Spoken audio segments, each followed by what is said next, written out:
Thomas the Tank Engine was a show that usually had episodes revolving around fairly regular events, such as characters being late, being disrupted by animals, crashing into barbershops, and falling into the sea.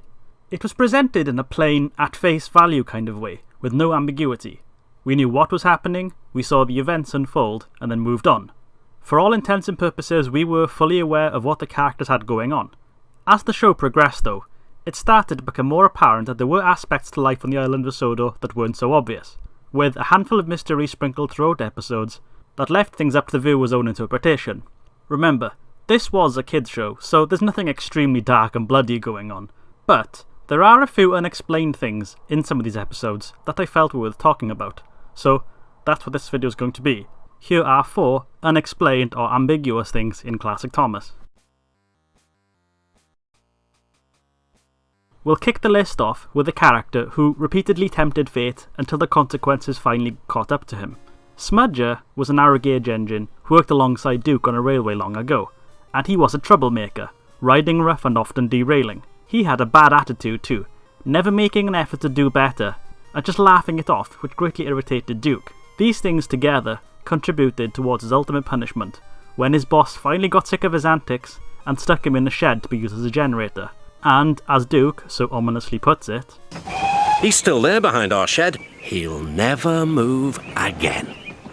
We know that the Mid-Sodor railway line closed down sometime later, and the site was abandoned, with the structures coming down and vegetation growing over everything. Whatever happened to Smudge is never brought up. His ultimate fate is left untold. Smudge is not a major character in the show, and he pretty much only exists as a component of a story that Duke was telling, in order to convey a lesson. But I do have to wonder whatever the hell happened to him. There are a few possible explanations, and most of them aren't that pleasant. Was he taking apart as the railway closed down and rebuilt elsewhere at a new site, basically just becoming himself again? Or was he just rebuilt as a generator somewhere else? Was he stripped and cannibalised for parts to go in other engines, until he was nothing more than a puddle of oil and screws on the floor? Maybe he was simply abandoned, along with the rest of the railway like Duke, buried under decades worth of vegetation and rubble. Maybe even conscious and aware the whole time. Isn't that nice? Ari and Bert appear and Stepney gets lost, when the Bluebell engine accidentally travels down the wrong line and finds himself at this hellish scrapyard. When his crew go for help, a pair of diesels emerge from the depths and essentially kidnap him and try to get him killed with an industrial claw machine. Stepney gets rescued and all of that, but it's the dialogue when the pair first appear that really gets you thinking. Ari says, "Got ya this time, Stepney," before they take him away, which implies that there's some history between the diesels and the steam engine. We know from Stepney's first episode, Rusty to the Rescue, that he was awaiting his scrapping before the titular diesel saved him, with the yard's resident diesels hissing at him and asking where he's going, which could mean that they weren't too friendly with him. Now go forward to Ari and Bert and put 2 and 2 together, and it seems likely that the pair were directly involved with the planned scrapping process, or at least had a personal interest in it. "Got ya this time, Stepney." Of course, means they've tried it before. Even though it's pretty clear what the gist of it is, I still wanted to mention it because there's still enough non-explicit details about the history that fans can speculate about to their heart's content. Did they used to be friends with Stepney and he did something that caused them to resent him? Were they all criminals? Did they, I don't know, scrap the rest of his family? It's probably nothing as dramatic as those, and most likely, they probably just felt cheated by a scrap job that escaped from them. But still. Also, who's driving them? I mean, I know engines are moved by themselves in this series, but that was usually down to brake problems, so do Ari and Bert have crews that are as evil as they are? Who knows? Now, here's one I've spoken at length about by now on more than one occasion. Check out my video on Duncan Gets Spooked if you want to see more, but I'll talk about it here too. So, in Duncan Gets Spooked, Rusty tells Duncan a ghost story as a way of teaching him a lesson. As the story goes, a long time ago in a moonlit night, an engine was crossing an iron bridge that stretched over a deep ravine. It was returning from work, and as it crossed, something happened, which made the engine suddenly slip from the rails and fall off the bridge, plunging straight down into the swamps below, never to be seen again.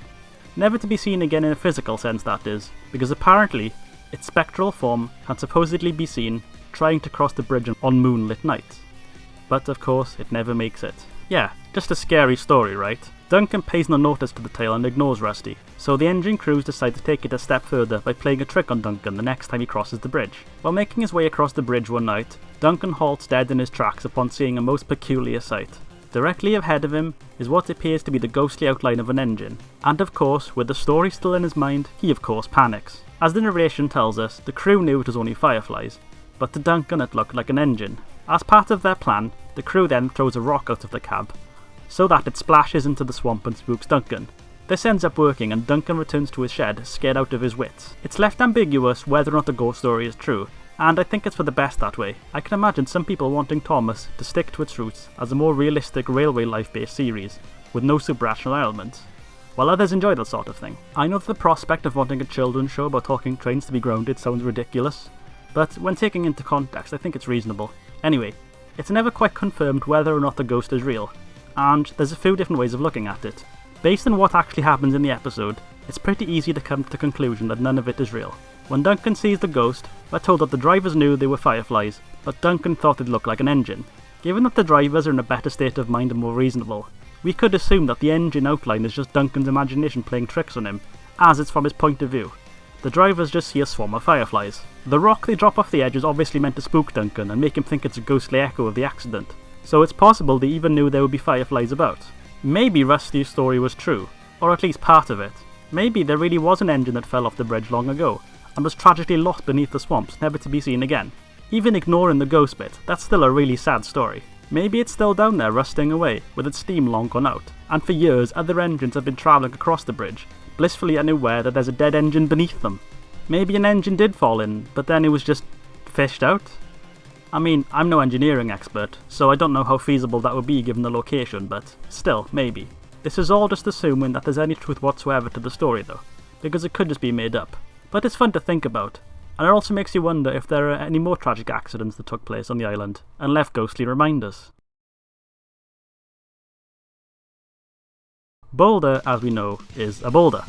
A large, round, rocky boulder that rolls off its mountain and causes quite a bit of chaos by chasing engines and then destroying a shed.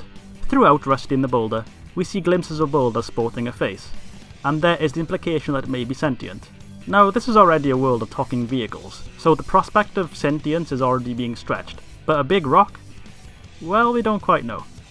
It's possible that it really is just a big inanimate chunk of rock that has no mind of its own, which was broken loose by the work being done below, and what follows is simply a freak accident of nature. After all, this sort of thing can happen in real life, and unfortunately, probably already has at some point or another. It's possible that those glimpses of Boulder's face that we saw was just Rusty's imagination playing tricks on him. After all, why on earth would there be a sentient Boulder? We should have left this part of the island alone, he said thoughtfully. This opens up so many questions. What exactly was the Fat Control implying by this? Was it known beforehand this part of the island was dangerous, with unsafe environmental hazards that likely would have made it difficult to work in, but that work was carried out regardless? Were there old legends of some powerful force lurking in the mountains that should not have been woken up?